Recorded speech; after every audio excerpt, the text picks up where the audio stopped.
Hello everyone, কেমন আছো তোমরা সবাই? আশা করছি ভালো আছো। আমিও খুব ভালো আছি। দেখো, আমাদের তো মাঠে ধান লাগানো হয়ে গিয়েছে, কিন্তু আমাদের ধানটা এখনও ধরেনি, কিন্তু পাশের জমির ধানটা ধরে গেছে। কি সুন্দর লাগছে দেখতে, তারাও দেখাচ্ছি। দেখো বন্ধুরা, এই জমির ধানটা এক সপ্তাহ আগে লাগিয়েছে বলে কি সুন্দর ধরে গিয়েছে, ধানগুলো সবুজ সবুজ হয়েছে। আর আমাদের ধানটা 2 দিন হয়েছে লাগিয়েছে, তাই এখনও ধরেনি ধানটা। পাশের জমিটা পুরো ধরে গিয়েছে, চারিদিকটা পুরো সবুজে সবুজ, কি দারুণ লাগছে দেখতে। দেখো, এটা হচ্ছে আমাদের মাঠ, এইটা আমাদের মাঠ, এই তাল গাছটা। আর দেখো, সজনে ফুল পড়েছে আমাদের মাঠে, কি সুন্দর লাগছে দেখতে। সজনে ফুলগুলো পড়েছে, মা বলিয়েছে কুড়াতে, কিন্তু আমি কুড়াইনি। আর ধানের মধ্যে কি সুন্দর কুল পড়েছে দেখো। এই গাছের কুলগুলো পাড়তে গেলে কাদার মধ্যে ঢুকে যায়, ওর জন্য একটা একটা করে দেখে দেখে পাড়তে হয়। তোমরা কারা কারা কুল মাখা খেতে পছন্দ করো আমার মতো, তোমরা কমেন্টে বলো। এতদিন ধরে পরীক্ষা হয়েছে, আজকে পরীক্ষা শেষ হয়েছে, তাই একটু ঘুরে বেড়াচ্ছি। আর দেখো, সেই ইটভাটা থেকে, বললাম না আমাদের বাড়ির পাশে ইটভাটা, সেই ইটভাটা থেকে বাচ্চারা আসছে কুল কুড়াতে।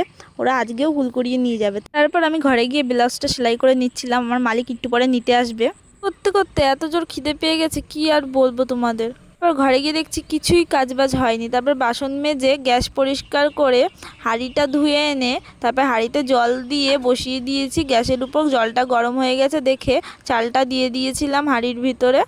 তাড়াতাড়ি ভাতটা বসিয়ে নিলাম। মা ওইদিকে কাজ করছে, সেলাই করছে।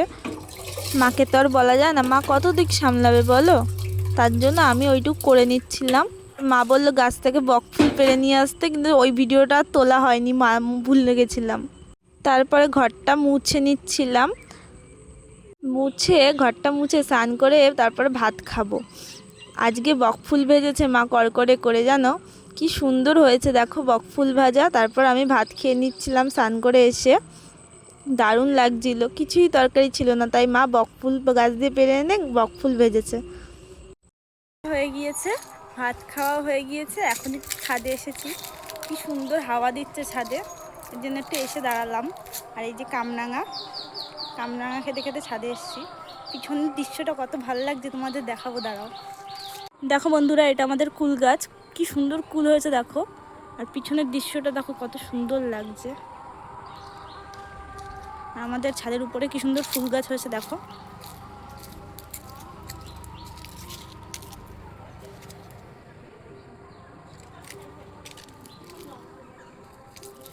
আর ওই যে আমাদের কামরাঙা গাছ।